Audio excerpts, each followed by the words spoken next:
ইয়াজুজ মাজুজ কোনো কল্পকাহিনী নয়। কুরআন হাদিস অনুযায়ী তারা মানুষ এবং আদম আলাইহিস সালামের বংশধর, কিন্তু চরম ধ্বংসপ্রবণ, শক্তিতে নয়। ভয়ঙ্কর তাদের অগণিত সংখ্যা আর বিশৃঙ্খলা। তারা এখনো পৃথিবীতে ছড়িয়ে পড়েনি। জুলকারনাইন আলাইহিস সালাম লোহা ও গলিত তামা দিয়ে পাহাড়ের দুই প্রান্তে এক বিশাল দেওয়াল তৈরি করেছিলেন, যার পিছনে ইয়াজুজ মাজুজ এখনো বন্দী। সময় না আসা পর্যন্ত সেই দেওয়াল ভাঙা সম্ভব নয়।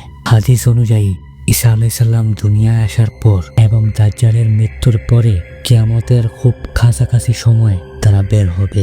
তখন পৃথিবীতে ভয়াবহ হত্যাযোগ্য খাদ্য ও পানি সংকট শুরু হবে।